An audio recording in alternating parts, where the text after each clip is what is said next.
pond, review model result, and Tomcat demo for detention pond modeling. The introduction. Detention pond is a stormwater quantity control facility, same as the OSD. The Tomcat offers interactive design of detention ponds by providing engineers the freedom to test on many engineering's idea of what it could be.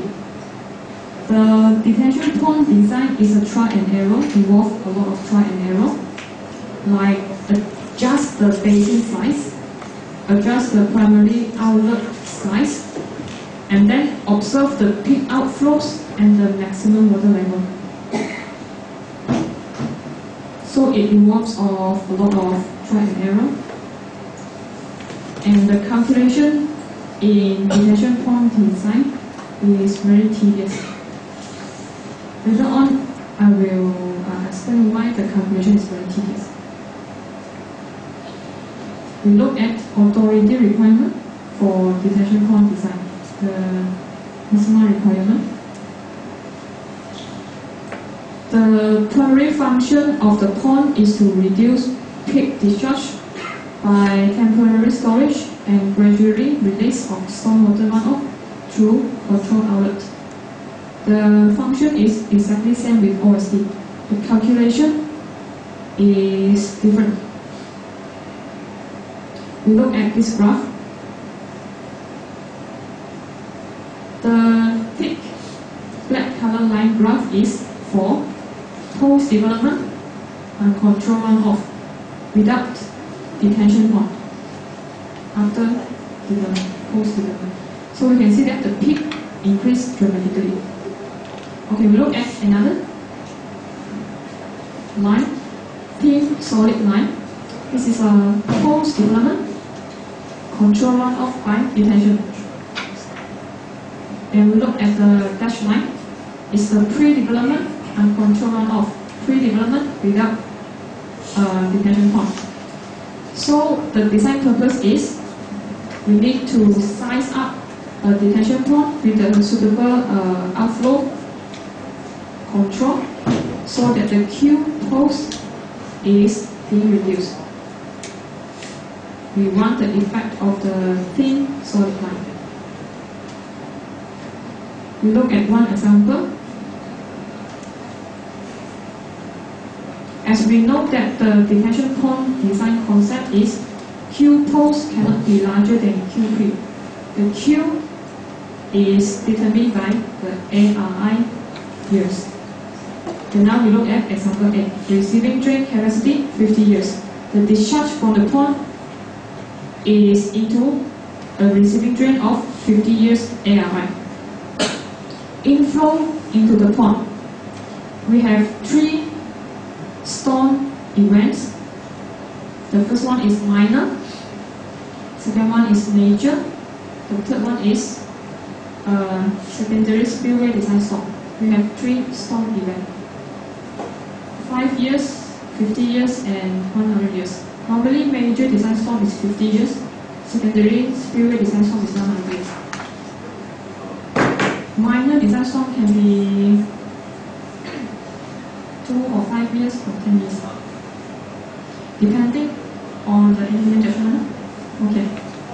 Inflow in the pond, we have 3 storm events, and outflow from the pond. Outflow, we need to choose a suitable ARI year. Here we know that the receiving drain capacity is 50 years. So the outflow, we use back the 3 storm event ARI year. The major outlet, we set the Q to 5 years ARI. 5 years ARI will produce 1 Q, and that Q will be our outflow control criteria. The outflow from the pond cannot be larger than the Q produced by this 5-year ARI. Same as major, and the secondary spillway.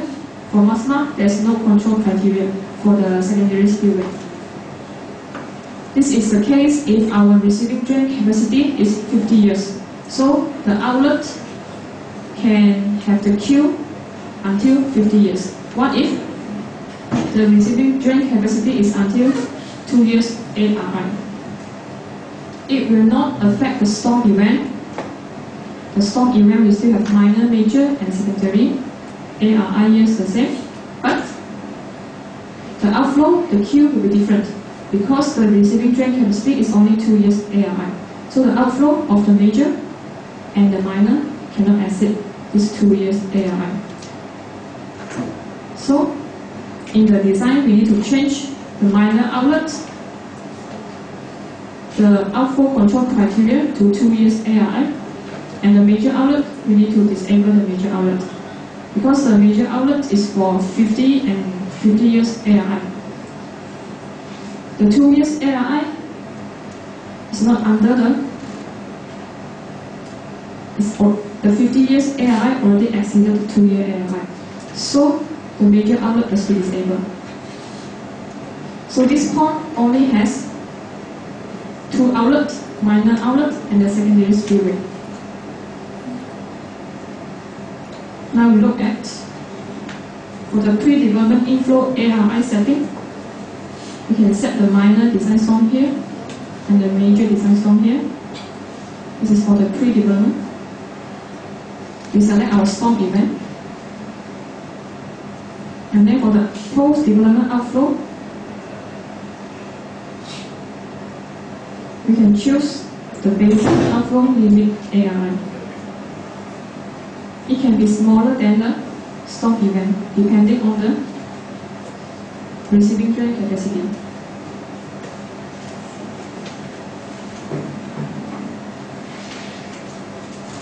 And now we look at the modeling of detention pond.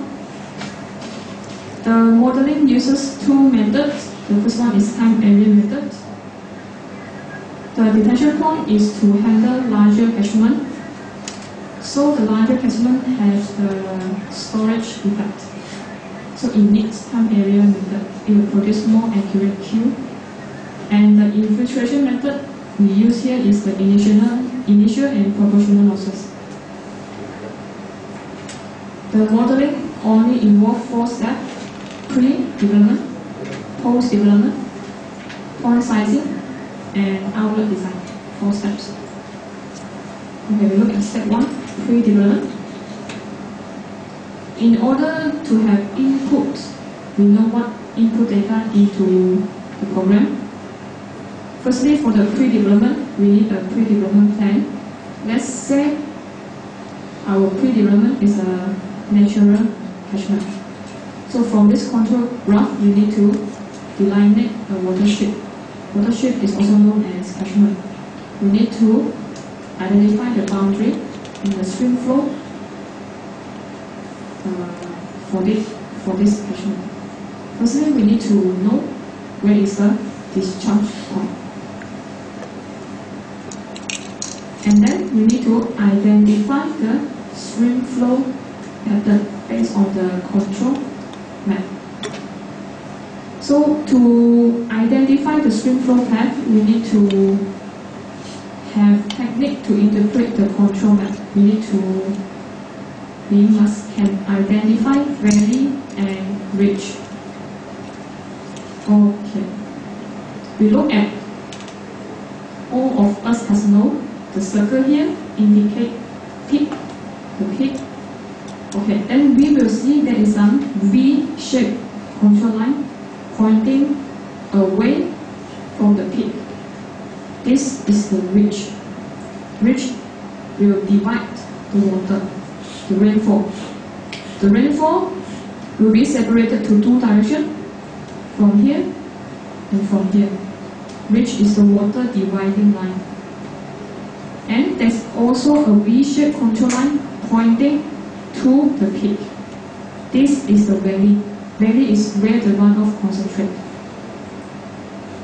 So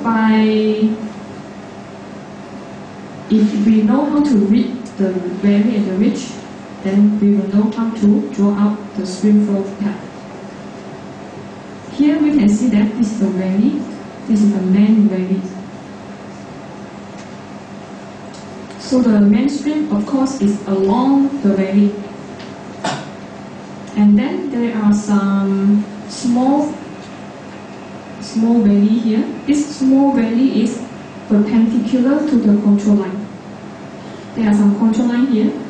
Control line pointing to the peak, which is valley. So the stream is perpendicular to the control line. This is the mini valley. This is the main valley. So this is the mini valley, perpendicular to the control line. This one, which is also a mini valley, perpendicular to the control line. Okay. So this is based on the discharge point, how we draw out a main valley and the mini valley. The blue color line is a stream flow path. After we have the stream flow path, then we need to have the catchment boundary. Catchment boundary is from peak to peak. This is one peak, a circle here, another circle here, another circle here. So we join the peak to peak, and the catchment boundary is parallel to the control line. So this is how we draw out the stream flow path and also the catchment boundary. With this, we can know the value for the input data, like the length of the stream flow path, again, is the largest L. So here, the largest L might be from here to the discharge point, or from here to the discharge point. We must take the largest L. And then the slope of the stream flow path. After we identify the path, then we need to estimate the slope. And then we need to key in the sub-catchment area.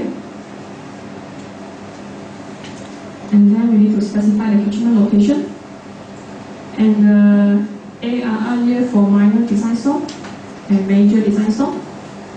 And the program will auto-calculate TC based on this formula.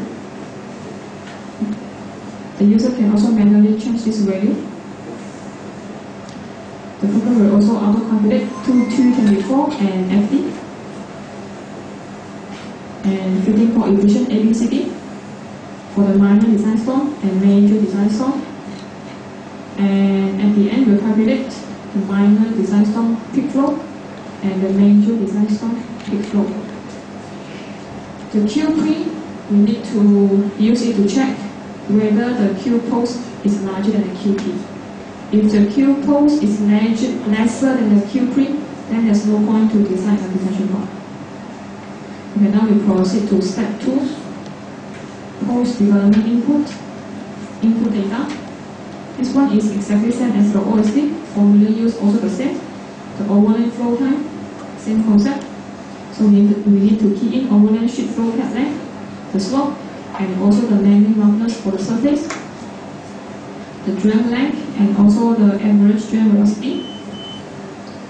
At the end, program will auto calculate the time of concentration based on these 3 formula.